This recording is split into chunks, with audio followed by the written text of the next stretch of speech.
What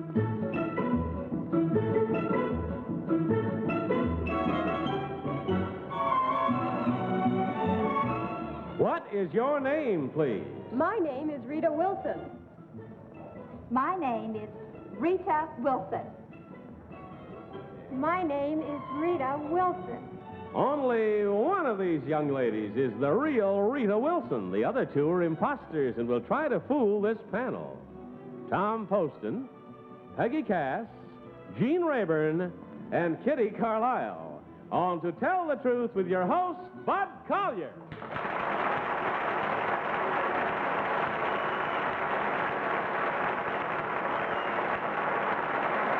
Thank you very much. Welcome once again to Tell the Truth. Good evening, panel. Hello there, Bud. Everybody well? Oh, I am. You ready? Yeah, Yep. ready. Okay. All right, panel, open up that envelope there, if you will, please, and follow along with me as I read. I, Rita Wilson, am working my way through college in a most unusual way. I compete in beauty contests. I have entered more than 100 of them, and as a result have won over $10,000 in scholarships. Some of the titles I have held are Miss Okra, Miss Sweet Corn, and Miss Catfish. Just last month, I was also selected to be the International Banana Queen. In addition to the prize money, just about everything I own I've won. Over the years, I have accumulated such assorted prizes as 5 sets of luggage, 37 bathing suits, 40 pairs of shoes, 2 hi-fi sets, and a $7,000 wardrobe. As a result of one particular competition, I now own 36 pairs of contact lenses. Signed, Rita Wilson.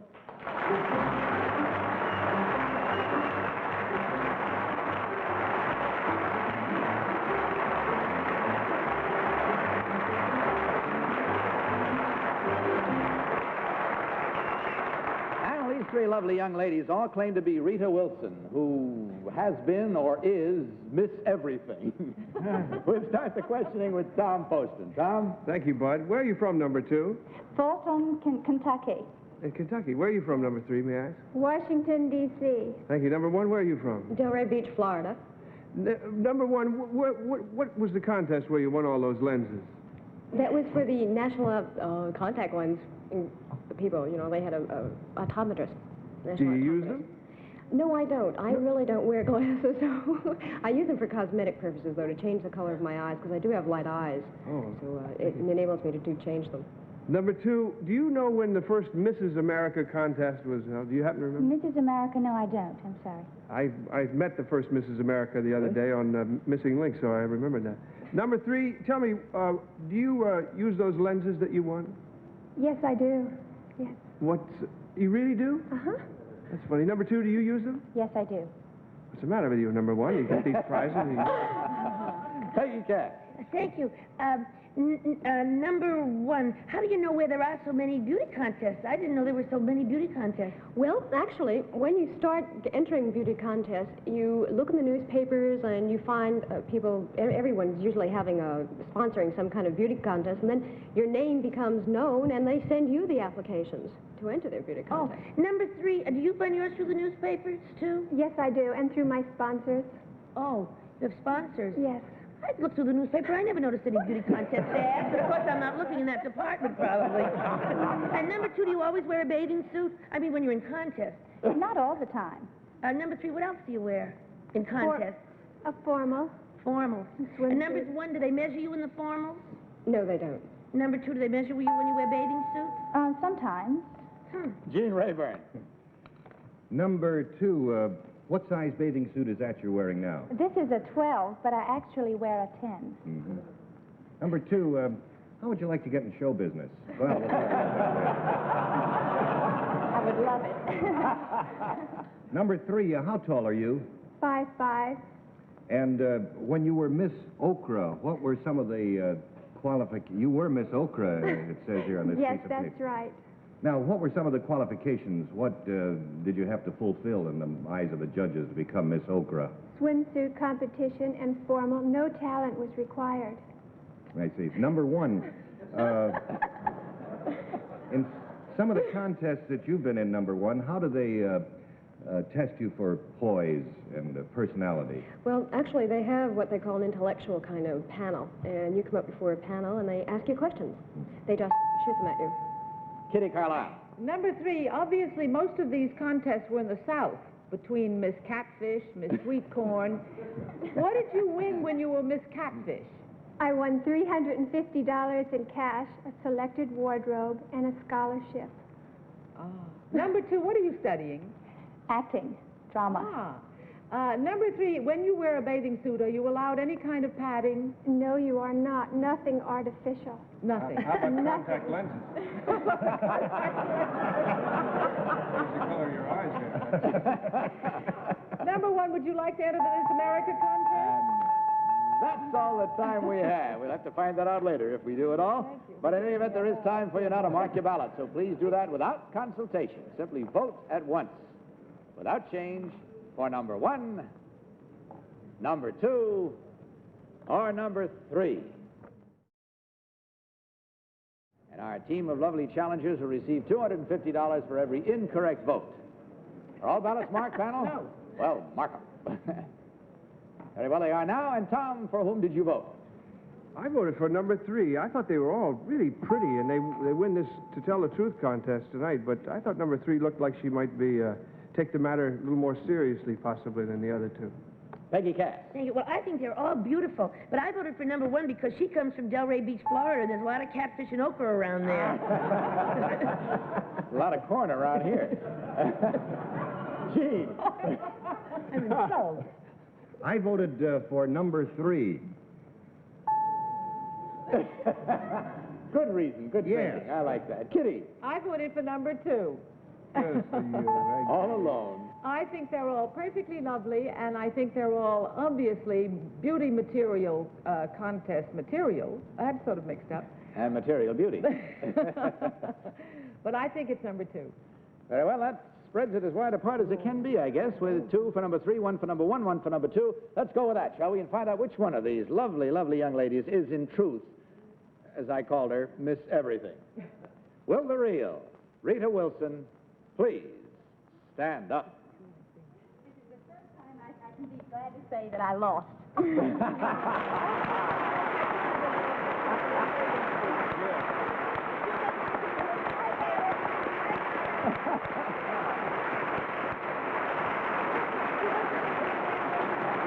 Well, and Kitty is equally glad to say that she won, because she was the one who did guess you. How much longer do you intend to continue doing this, competing? Until I'm 28, I hope. That's the age You're limit. 18 now. Oh, no, I'm a little past that. 23. Are you? Yes, I am. Bless you. When do you expect to finish college? This quarter. This is my last quarter. Good girl. Yes, and I'm very excited. It's been a long time. Number 1, what is your real name and what do you really do? My name is Martha Bradley, and I lease cars for Dial-A-Car rental systems.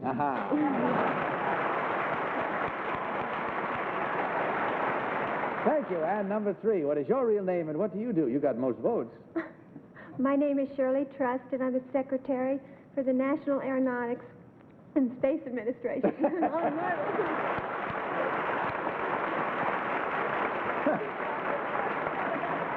You're more nervous now than you were before it all started. All that money. Well, in checking the score, you did extremely well. That's very true, and that should bring real smiles and real happiness to you, and we hope it does, because there were 3 incorrect at $250 each for a total of $750, ladies. Enjoy it, divide it, and thank you for being with us tonight. Goodbye, and God bless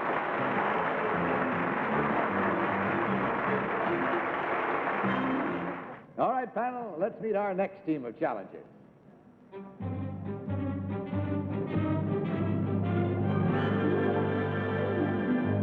What is your name, please? My name is Robert Zimoni. My name is Robert Zimoni. My name is Robert Zimoni. Panel, please follow along with this story, if you will. I, Robert Zimoni, have competed in 3 Olympic Games as coxswain for a rowing crew. In both 1948 and 1952, I represented my native Hungary. In 1956, I defected and eventually became an American citizen. During the 1964 Olympics, just concluded in Tokyo, I was a member of the Vesper Boat Club crew and was fortunate enough to steer our 8-oared shell to a gold medal for the United States. Signed, Robert Zimoni.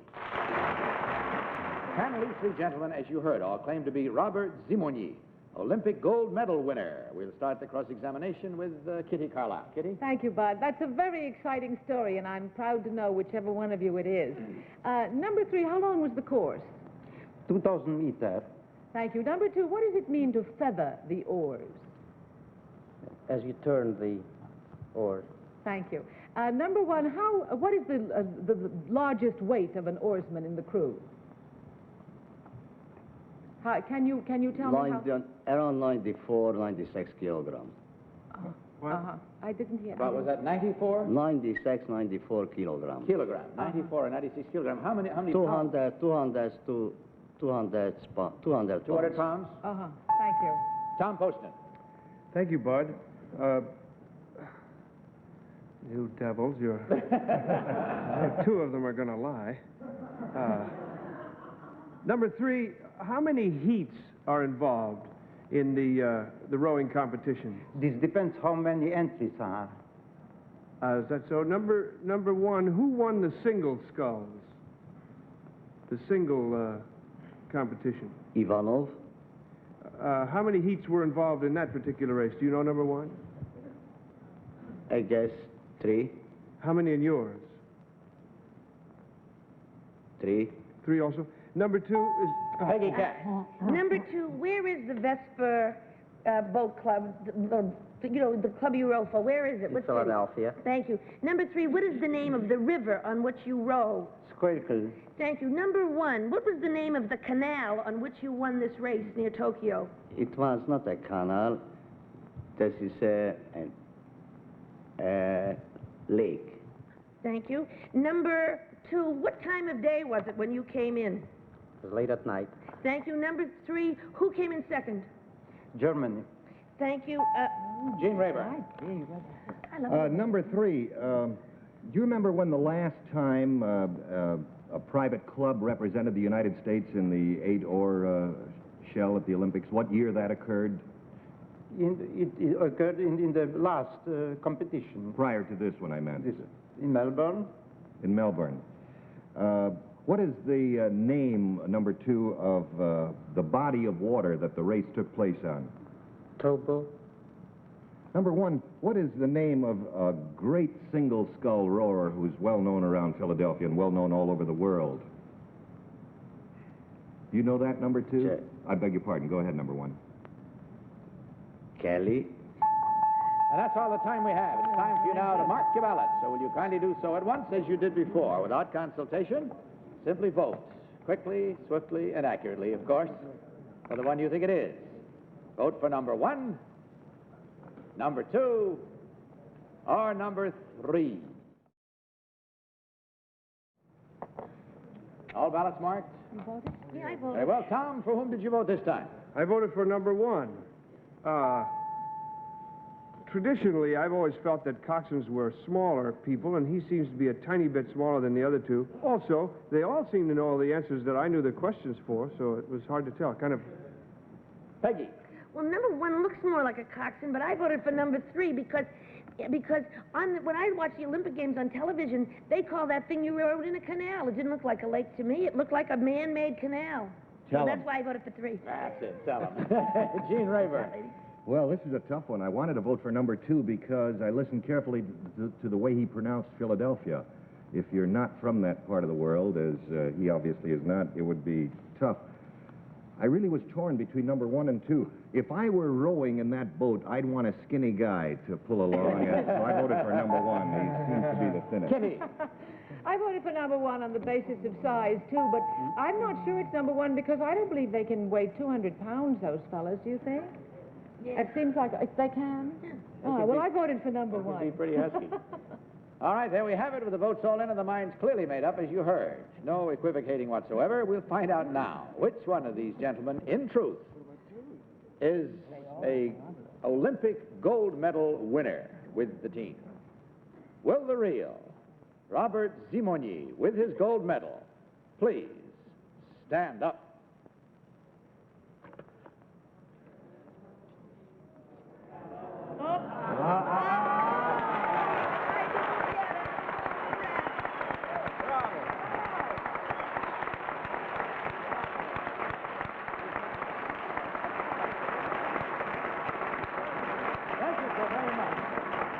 be seated. And our sincere congratulations. We're mighty proud of you, believe me. Thank you very much. Number 2, what is your real name and what do you really do? My name is Alex Gross. I'm the Executive Vice President of Albee Homes Incorporated. And number 3, what is your real name and what do you do, sir? My name is Charles Reti, and I am art director of Lis Art Gallery in New York. Checking the score, we find that the panel was smarter this time than they were the first time, and there was one incorrect vote, however, and that's worth $250 to you, gentlemen. And we thank you very much for sharing your evening with us and hope you enjoyed it, too. Good night, and God bless you. Now let's meet our third team of challengers.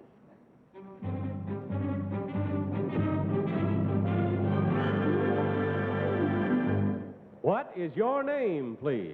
My name is Wesley Hoke. My name is Wesley Hoke.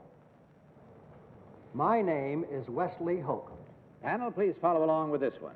I, Wesley Hoke, am a lieutenant commander in the United States Navy. I have just returned from a rather unusual tour of duty in Vietnam.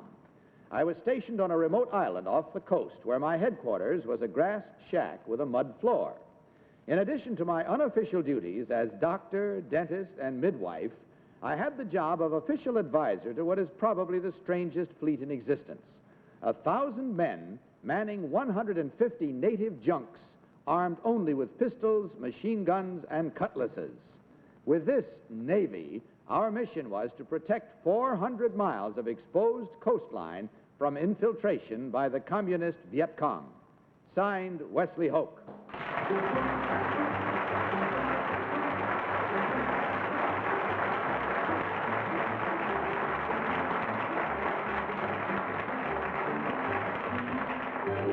Very well, panel. 3 gentlemen this time, all claiming to be Wesley Hoke, advisor to the Vietnamese junk Navy. We'll start this questioning, if we may, with Gene Rayburn. Gene? Thank you, Bud. Number 3, it says something on your shirt there. Would you pronounce that for me, please? Yes, I would. This is, in relation to our language, means jump force, the junk force team that operates as we do in, of course, Vietnam. I see. Number 1, yours says something different. What does that mean? You said Dai Ui, it looks like. Dai Ui means lieutenant. I see. Number 2, when you're converting from knots to miles per hour, what factor do you use?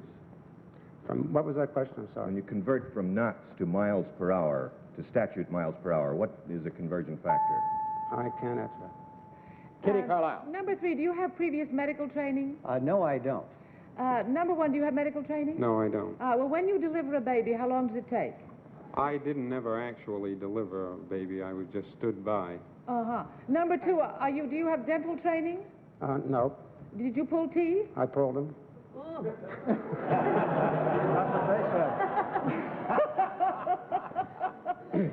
Number 3, can you tell me why these junks are only manned with such light artillery? Well, we're very, very small boats by comparison with naval ships.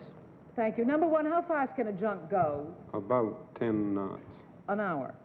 10 miles an hour. 10 miles an hour. Number 2, do they have sails or motor or both? Motor. All of them have motors. A few have sails. Thank you. Tom Poston. I gather that none of these men had medical or dental training before they undertook this job. Is that the answer? Well, then, may I ask, number 2, what your job in the regular Navy would amount to? What? I was a line officer. And number 3? At the present time, I'm on a boat at Newport, Rhode Island, which is a destroyer, and I am the administrative officer. No medical, no. What was your chief complaint, number 3, when you had sick call and so forth? Well, of course, when we're on cruises, we do for 5, 6, 10 days at a time, we have all sorts of small problems, minor ones. And they're basically smaller conditions, not delivering babies as a general rule. No. Number 1, what? Oh. Thank you. Peggy. Number 2, were you the only Navy personnel on the island? When I got there, yes. And number 3, then did you have no sailors, No, not as such. Thank you. Number 1, what does SATCOM mean? Killed communist. Oh, that's all right. But number 2, it says that you kept them from infiltrating. That's right. Well, what would they do? Come down from the north by boat and try to get past you? That's right. I see. Now, the 1,000 men that you had manning the 150 native junks, were they paid sailors of Vietnam, or were they volunteers, or what? No, they were paid by the Vietnam government. I see. And the idea was that number 3, they're coming down from the north, they would just think it was a friendly junk, but you couldn't open fire on them. What did you do, stab them? No, we boarded each and every one that we can find. And at that time, we asked for their papers. I see. And go through And the that's ritual. all the time we have. So show your own papers to yourselves, but not to each other. Mark your ballots at once, if you will, please, panel. Again, without consultation. Simply vote without change for number 1, number 2, or number 3. All voting finished? All ballots marked? Very well. Tom, for whom? I voted for number 1. I tell you, I was a little confused. I think I'd trust the other 2. Maybe not to pull my teeth and like that. But I trust them to keep the guerrillas from infiltrating. At least to be congratulated anyway. Must have been a tough job. Peggy. Well, I voted for number 3 because he sounded so kind of stalwart when he said, we searched each and every one. I felt he did. Gene Rayburn. Well, I voted for number 2. And in spite of the fact that he must have flunked math at Annapolis.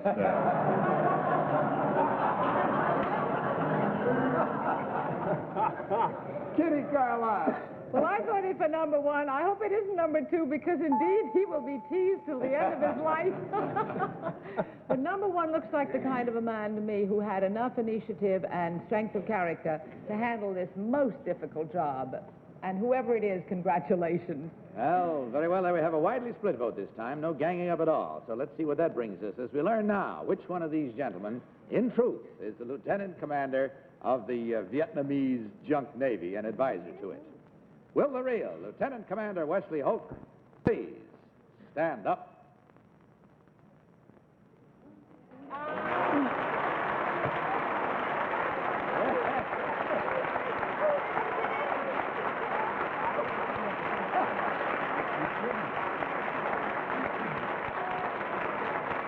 Tom and Kitty teamed up on that one. Number 2, what is your real name and what do you really do, sir? My name is George Gillette, and I raise funds for colleges and universities. And number 3, what is your real name and what do you do, sir? My name is Ralph Stewart, and I'm the orchestra leader.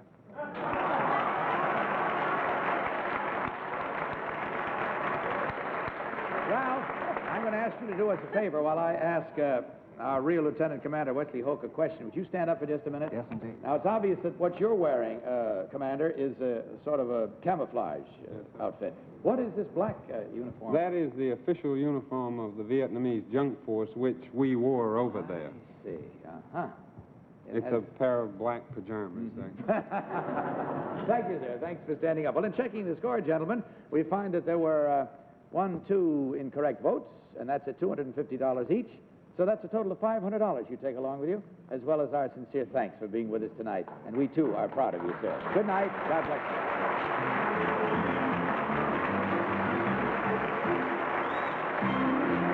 Now a word about the protection of your floors. Like jet age plastic, so tough, bullets bounce off.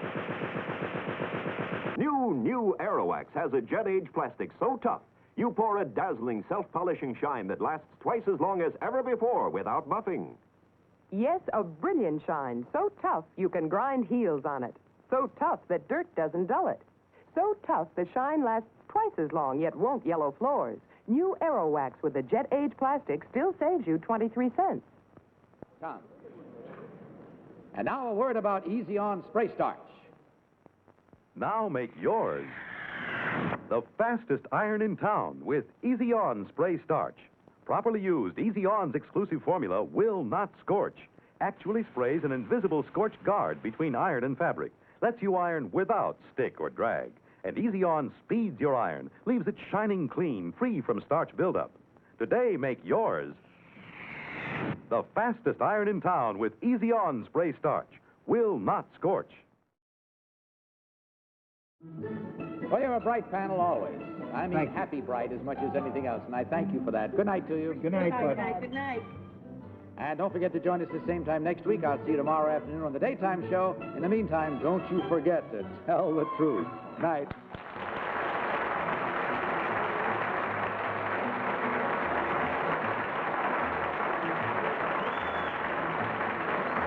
To Tell the Truth is a Mark Goodson, Bill Todman production.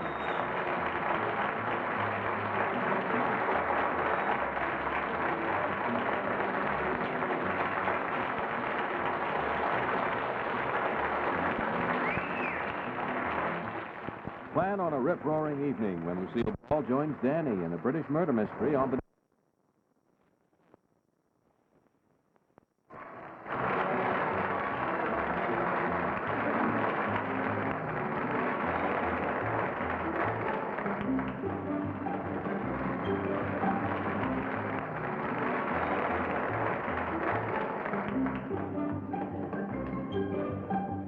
This is Johnny Olson speaking. For To Tell the Truth, the program was pre-recorded.